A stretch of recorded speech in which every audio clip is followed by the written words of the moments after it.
David Foster Wallace showed us a path, a golden path, if you guys are up on the Duneverse, to a world without shallow desires. Because when we look at corporate entertainment and what's being pushed, honestly, by individual content creators today, most of the time it's playing upon shallowness. And today we're going to be hearing David Foster Wallace on why this is the case. Because it's way beyond that people are just uneducated and don't care about deep things. Because we are living in a post-literate society where, if required, a lot of people can elevate themselves and learn and comprehend and understand deep things if they need to. It's not like we're living in an illiterate society where that's not possible. And if you guys don't already know, Right Conscious is the headquarters of everything related to David Foster Wallace on YouTube. So go check out the playlist down below if you guys are interested in more videos.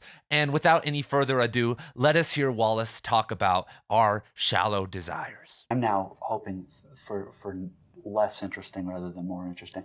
Violence is interesting, and horrible corruption and scandals and rattling sabers and talking about war and demonizing a billion people of a different faith in the world. Those are all interesting.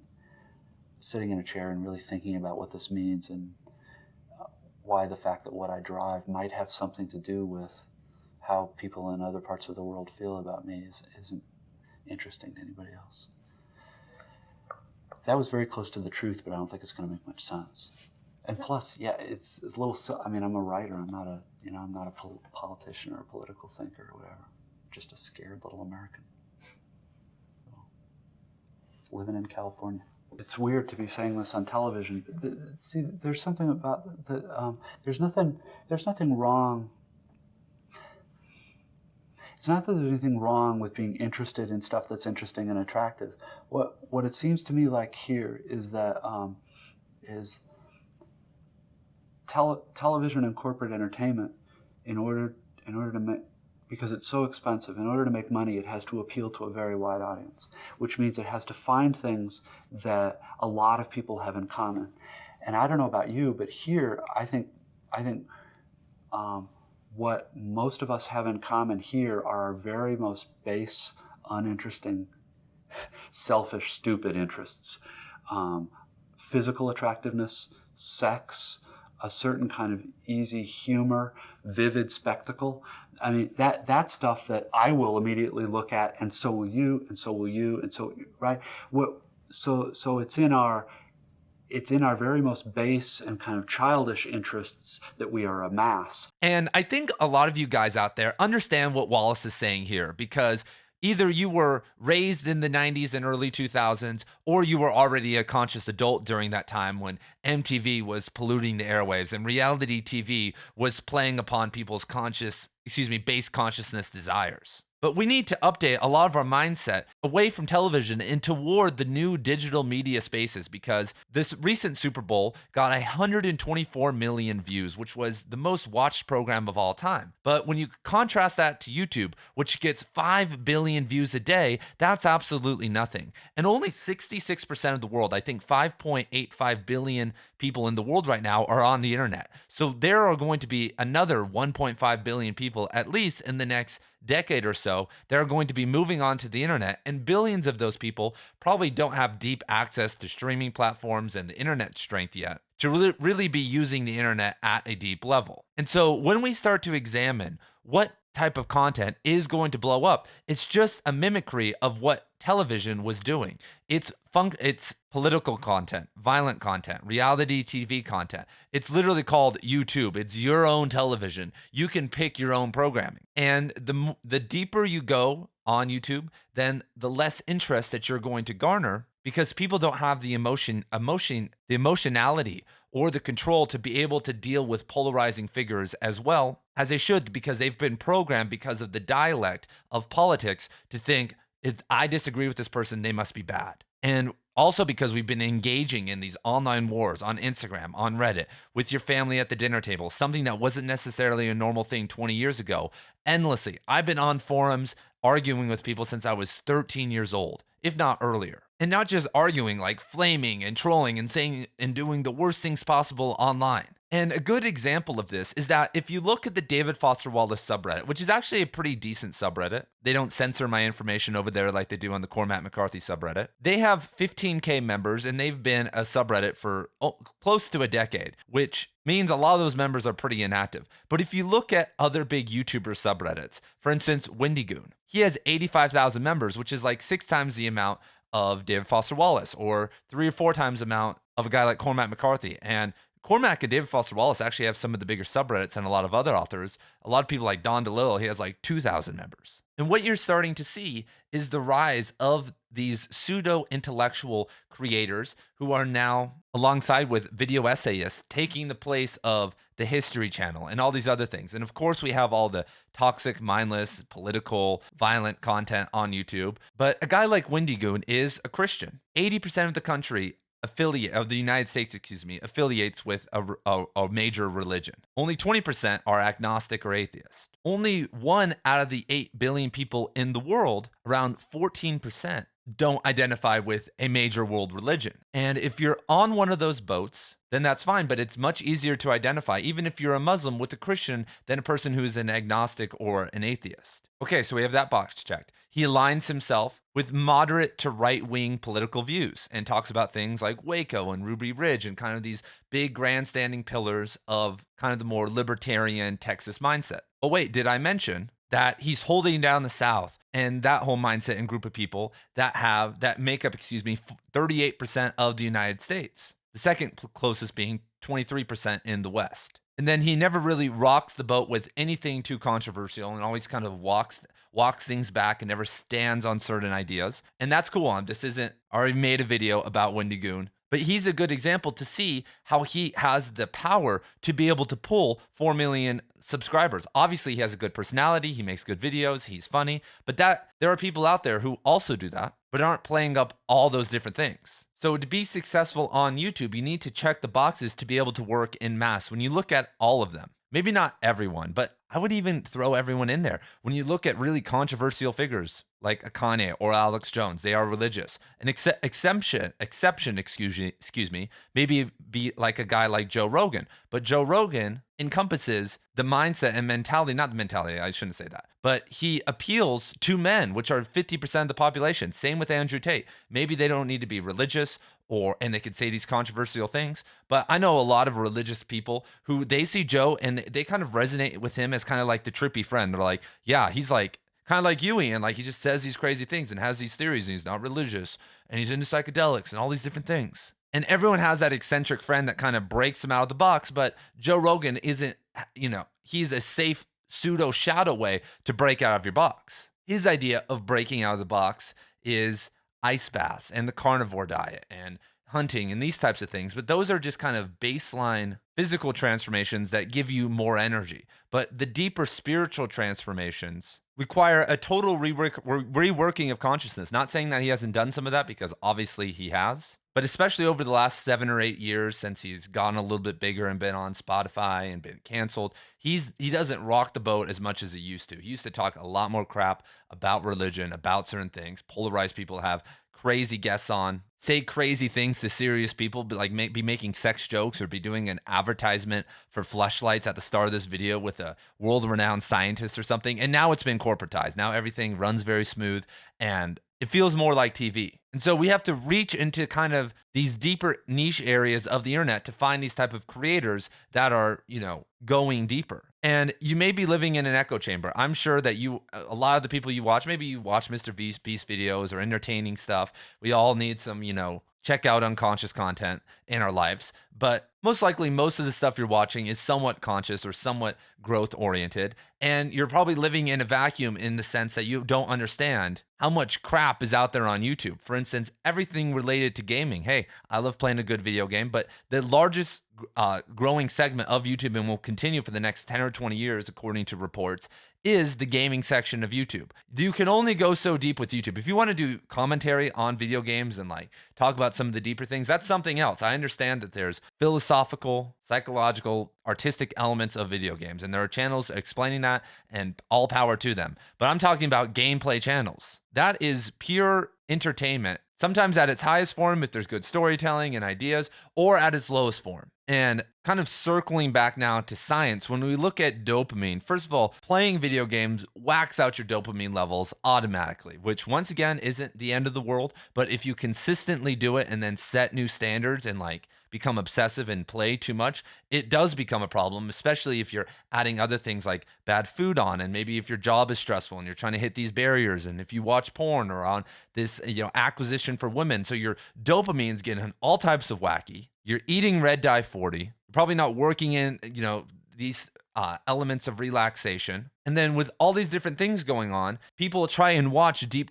content. They try to watch something that's a little bit more introspective, or something like Oppenheimer. I don't know if any of you guys saw Oppenheimer. Great movie, but it was kind of a documentary style film. And I know people who didn't like it because they said it was just people talking. Logan Paul, which isn't a testament to anything intellectual in the world, said he walked out after 45 minutes because he said it was just people talking. But Logan Paul is a representative of society. I have so many kids walk into my class every single day with Prime bottles, know about Logan and Jake Paul, and maybe they don't like them because like that's kind of weird and like not cool to like Logan or Jake Paul, but they know about them. They kind of keep up with it. They're in their consciousness and they're being influential to them. And obviously they are, because they have these massive companies and influence in the world. But Jake Paul, who is getting dopamine in different ways by, getting attention and being with women and those types of things, is no different than the average everyday male who's getting dopamine from video games and the things I talked about earlier. And so this leads to problems with focus, with memory. And the brain is something that can atrophy. The brain isn't some static thing that stays good forever. It's like the body. If you are 40 years old right now, and maybe you were a great tennis player or something, or a good athlete in high school, but you haven't done anything for the last 22 years, your body has atrophied. It's going to take a while to get it going, and it's never going to be out where it was before, and it's going to be a long journey back. I ran cross country and track in high school and was like really competitive in it. I was never great, but I ran like a 16-19 5K, so pretty good.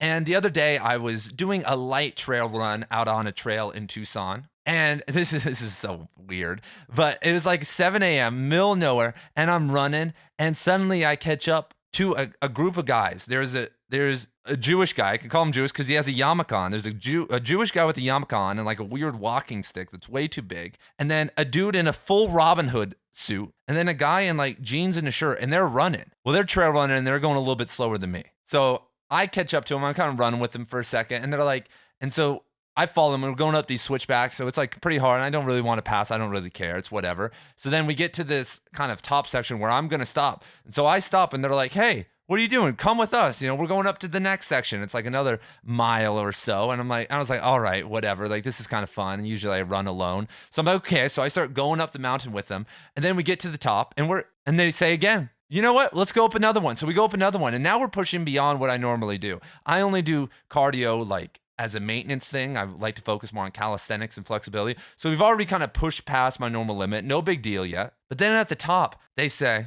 and I don't know why I agreed to this. This is, once again, the base consciousness drive. They said, let's race to the bottom. And I wish you guys could see this trail. Like, there were multiple spots where you're running on like crazy rock and having to step down. And on the other side of you, there's a 50-foot drop. And I was like, all right, we're racing down. I'm like, I'm not losing to these guys. This is a dude in a Robin Hood hat and this random dude with a yarmulke on. And so we race to the bottom. I obviously win. Shout out Right Conscious, everyone. We don't lose here. We're not the losing group. But they pushed me to all the way to my limit, like to win. Like, everyone was racing, and they do a lot more trail running than I do because I talked to them after. But 3 days later, I am sore as hell still. Like, I'm walking around like an old man. Like my wife, we were walking around today, and I live down in southern Arizona, so there's a bunch of snowbirds who come down here to escape the winter, a bunch of old people. And we were walking around this area in my neighborhood today, and there was this old guy, and she was like, you're walking exactly like him. And he could barely walk. But the brain is the same way. If you haven't revved it up for a while, it's really hard. And maybe you can, but it's not going to be easy, and it's going to cause a massive amount of fatigue. If you haven't read a book in a while and you sit and read for 4 hours, you feel tired. You're like, holy hell, my brain is smoked. Same with writing. You have to build up to these things. And so now with digital technology and these kind of pseudo, as I was talking about, kind of shadow growth oriented podcasts, because there are podcasts about everything. There's entertaining podcasts about anything you can imagine, but within them, they're really just talking in circles and not really saying anything that can incite any type of growth within you. And so all that's actually, not promoting brain growth, but eventually leading toward atrophy. And so what do you do? Because we live in a capitalistic society, I would say for the better. But when it comes to education, it's somewhat problematic because if you want to make the big money, if you want to be a millionaire with your channel or be able just to make six figures, you're going to have to kind of appeal to that broad range audience. When you look at BookTube, there's less than 5 people making six figures a year from BookTube. I can tell you that. Maybe we could add more if we add genre fiction in. I should change that analysis. But if we're talking about literary fiction and books in general that aren't necessarily including fantasy and science fiction, there's less than 5 easily. From what I can tell, Benjamin McAvoy, whatever you say his name, he's making six figures. And then Jack Edwards, I'm sure all you guys hate him. I need to make some videos on his dumbass. They're doing it, and there maybe is some like faceless channels, which I don't think they're at that point yet. And even if they are, they're not really included because those are dopamine videos that kind of carry people through and just kind of do this kind of overview analysis of what's going on most of the time anyway. But even if there are 3 others I don't really know about, if we only have 5 people in the realm of books making a decent income from what they're doing and they're putting a lot of effort into it, then that's really bad. Because if you go look at the makeup space on YouTube, I would say easily over 1,000 people in regards to social media, if we include like Instagram and makeup people and stuff, because of affiliate links and brand deals and all that type of stuff and just views in general, over 1,000 people are making makeup videos. But it's very hard to be unlikable in a makeup video unless you're just an unlikable person. You're not going to be doing your makeup and be like, I like tall men because we were bred by the Anunnaki a long time ago. And I've recently started looking into that because going to church every Sunday wasn't really like what I was like trying to do anymore. So I read Zachariah Stitchinson and started getting into the different theory of, sorry guys, human origins. And so like all you guys are like kind of wrong. My God, that would never happen. And the same goes for all the other elements of YouTube. It's almost built into YouTube to not be polarizing, just like on television. You don't go on television and say something that's going to upset a large population of the world, because if you get on there and you go over 50%, that's why you can polarize as a man or a woman. And we saw this with Shock Jock Radio, Howard Stern, Tom Likas, Adam Carolla, Jimmy Kimmel back in the day with The Man Show, even Joe Rogan and Doug Stanhope with The Man Show back in the day. They were polarizing toward men. And then there were like talk show hosts and other people like Oprah or stuff that were maybe polarizing more toward women. But they were still grabbing this large group of the people. That didn't make sense. Large group of people, of a large swaths of the populace. And so smaller niche creators are now being limited because, okay, so let's say I want to be able to make my living in one of these more niche things. Well, a lot of these guys, a lot of people, who are being a little bit more polarizing have to focus on high ticket items if they want to make any money in the business, because it's not going to happen on YouTube. If you tick too many boxes off, if you polarize against women or men, you have gender oriented content, then you're either going out, if you go after religion or if you go after a certain political party, and you start just slicing away at these people, then you have this small population left who won't be able to uplift you with just Google ads or like t-shirt sales or like or even just a Patreon, like some of those simple things. So you have to move into these kind of higher ticket items. And so you're doing a course for a bunch of money, or you're offering services like I could offer editing services or coaching services for writers, or like all these different types of things. But that takes time to run and build the course and maintain it and handle the customer service and do all that is not easy. Just the t-shirt business I run on this channel alone, which I haven't sold 1,000 t-shirts, but I've sold probably a couple hundred at this point over the last 5 or 6 years of doing it. But there have been moments like there was a storm, that big storm that happened in California not too long ago, and it took out my friend's shop who I like run the t-shirts through, and no one could get to work. Like it was a disaster. They were basically down for like 2.5 weeks. And right before that happened, there was like 15 people that ordered t-shirts. Just some crazy unprecedented number of people ordered t-shirts. Maybe I was just advertising really good on the channel, or was on a roll or something. And so it was a customer service nightmare. I was dealing with people and having to do refunds and trying to figure out what was going on. And by the time people got their t-shirts, it was maybe 5 weeks after they had ordered them, which, I wanted to tell everyone, have you guys ever bought from like a band or like done these influencer merch drops? Like I bought some merch from a band I liked, and I got the hoodie like 5 months later. So anyway, but I was dealing with t-shirts that cost people $25. What if I was dealing with a course or an editing service that cost people hundreds of dollars? What would the customer service and the problems and stuff of that sort be like at that level? The problems only get bigger as you start to make more money and offer more things. But with television and with YouTube, it's a one-way channel. If you have a big channel and maybe you just do a brand deal, you don't have to listen to anybody. As long as you don't say something crazy, you can just make money off your brand deal and off the video and offer nothing else to the people. You maybe have to deal with like an editor. You have a team of editors that you hand stuff off to, maybe a social media manager, but that's not like the biggest deal in the world. And people necessarily don't like the experience of being sold to during content. And so if there's a big creator, you can just skip through their little video and you could skip through the commercial that they have to run. And then you just kind of get this unbroken video, maybe with some YouTube advertisements or whatever. But what other smaller niche creators who are going deeper have to do is offer something much bigger to be able to make a decent living as a creator. And I've been thinking about this a lot lately because I'm building some things in the background. And I'm not going to release any of it till it's done because that's something I've learned with my Write Conscious Substack. It's like, hey, we're going to finish this Cormac McCarthy book together. I'm going to release 10 hours on it in like 2 months. And like, it takes me 6 months and I feel bad because I put a timeline on it. But my plan is to release, and this is going to sound crazy, but I've delivered before on crazy promises, but this has no timeline yet. Over seemingly near 100 hours of content related to writing and literature and stuff of that sort in like kind of a courses format for less than $100, kind of like not $5, but less than $100. I haven't settled on the price yet, but I'm like, holy hell, like I'm going to grind this out, deliver hopefully the most spectacular product I've ever created, some of the deepest analysis I've ever done in my life, and stuff that's never been done before on BookTube. And people are going to give me crap for it, first of all, for like charging money. So that's going to make people feel like they're being sold to, which makes a section of people uncomfortable. Once again, polarizing again, making a smaller segment again. And then I'm going to have to deal with, managing and running and dealing with all of that. And then at the end of the day, if you just look at like a simple conversion rate, easily less than 1% of my 10,000 subscribers will buy that. I mean, it'll probably be closer to 0.1%. So that will be less than 100 people paying at most $100. And then after taxes and everything, maybe after, all that effort, I make $5,000, which is great, which I would love that. Like, holy hell, I'm a teacher in a state that is ranked like 48th or 49th in terms of teacher pay, if not 50th. We make next to nothing compared to other states. So that's change your life money for me. And like, I'm excited for that. And that's why I'm doing it. But there are makeup influencers today who are going to do a brand deal where they're going to speak for 1 minute about a company and they're going to make that same amount of money. And here I am going 100-hour course. And it's because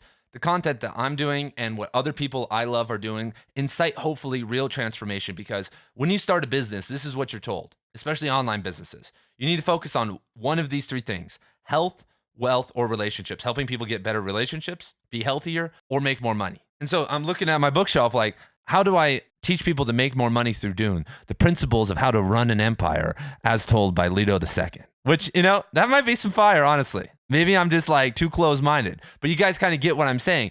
In a lot of these deep philosophical analysis circles in any genre, in any field, psychology, philosophy, sociology, it doesn't go into one of those three categories, and it doesn't, hit the scarcity category, because what makes politics work, because politics doesn't really cover those three, but it's happening right now, and you feel like it's affecting you. It becomes addictive, and it's happening every day. That's why live sports are important. No one, cares about games that have already happened and they know the result. It's not what's entertaining is watching it live, seeing what's going to happen, watching the drama unfold. And that's why people subscribe to places like the Daily Wire, and they, I think, are easily worth over $100 million because they have a certain segment, 50% of the population who are Republicans or conservatives, and they are offering instant news. They're offering stuff on the Bible, which once again, 80% of the population can get down with. And so they stack all these things up, and that's how they turn it into a $100 million company. And I didn't want this necessarily to turn into this analysis of the monetary aspects of YouTube, but that's what drives everything. Human action, capitalism, that's what we're involved with. And so when someone is looking at moving into the YouTube space and trying to be successful and trying to kind of push back against this drudgery, this kind of decline in consciousness, they're going to see and be like, holy hell, I have to make this monumental effort to get this little reward. Booktube, everyone, is a graveyard of people who never made it. There's so many great people who have 10, 20, 30, 40,000 subscribers and they stopped posting. Why? Because they were gaining nothing from it. And circling back to my point about transformation, real transformation is hard. Transforming your health is hard, but it can be pretty easy and it can feel very beneficial. You maybe make some sacrifices and you eat a little bit less or change some things, but you have more energy, you look better, you work out better, you get stronger. Same with relationships. You change a couple mindset, you make some mindset shifts, gain some confidence, and suddenly you're doing way better in your relationships. You pull hotter women, or you make your wife happier, you communicate with her better.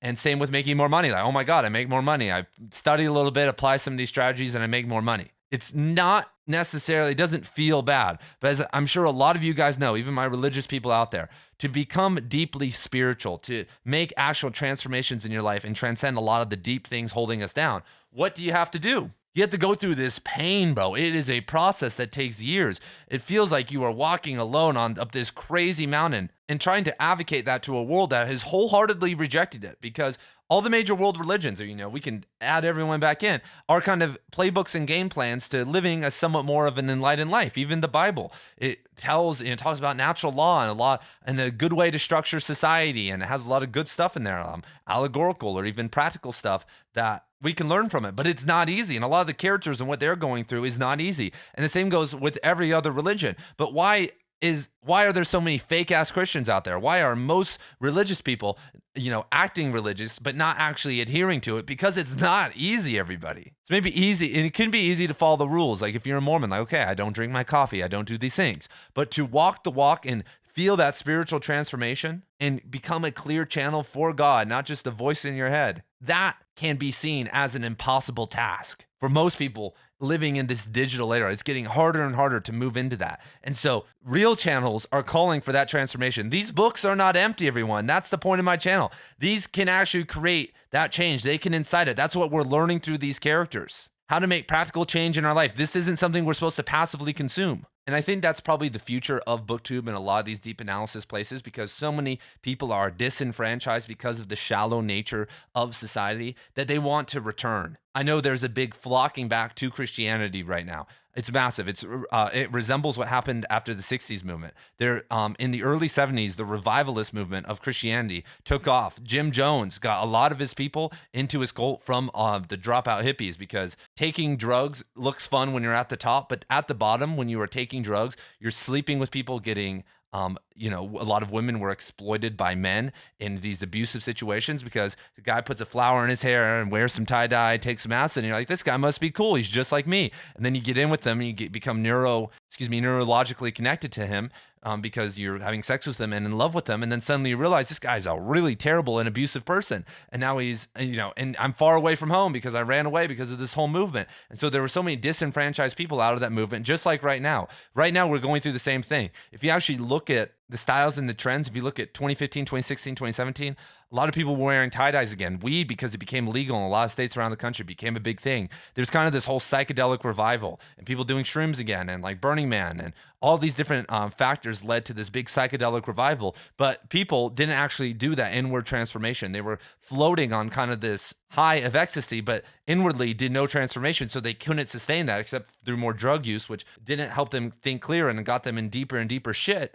And so now everyone doesn't know what to do. They've come out of this haze, just like what happened in the 60s. History just repeats itself on, time and time again, everyone. So what is everyone doing? Everyone's looking to return to something else. Everyone's looking for something more stable, something more community oriented, where people aren't going to like screw them over and be weird. And where most people are going to get sucked into is religion and stuff like that, and kind of their things that feel familiar to them. But what we can do as conscious creators of, deep things is also kind of grab some of these people up, because Dune, Infinite Jest, David Foster Wallace, and Cormac McCarthy, three of the people I love, they actually offer systematic ways of transformation if you just read it right and you have someone to tell you. And a lot of people on YouTube yet haven't given that path yet. And that's where I think the future is. There's going to be a flocking back, and we're going to see where they all get siphoned into. And I hope with this channel and with other good creators out there, we can gather some of these people, because I don't want them to get lost again in religion, because if they go over there, they'll repeat the cycle again. We already went through this. People become religious. They never undergo the actual transformation required. because they're dealing with these shallow churches most of the time. They're not, especially out here in the West, they're not dealing with Eastern Orthodoxy and theosis and archetypal consciousness like, Fyodor was doing. They're not that's not going on over here. And so they're going to feel eventually disenfranchised, or they'll be too controlling and their kids will feel disenfranchised and then move into the grunge. And then the grunge always leads to the hippies. And like, it just goes on and on and on. And it's our job to hopefully shift the focus somewhere else. Because right now is the time when the cycle starts repeating itself again, when there's this kind of disillusioned group of people because of not just, I mentioned like the hippie stuff, but mostly because of social media. People feeling this artificial stuff. No one wants to go see an influencer that's just speaking to them. They think they want that until they see that there's something more. And so when they see there's something more, most of the time they'll come with us. They'll come with us on this journey. But if there aren't enough of us, then we're only going to grab a small amount of people. And it's the snowball effect, because if there's enough of us, we'll have a big fan base, and then channels like this and other channels will become much more popular. And eventually it will create a whole trend and space on YouTube where people can come to and people can hear about it. And so these are my thoughts on what David Foster Wallace is saying and kind of the future and update of what we are going through now and how we are living in kind of this television society that's really just taking place on YouTube now.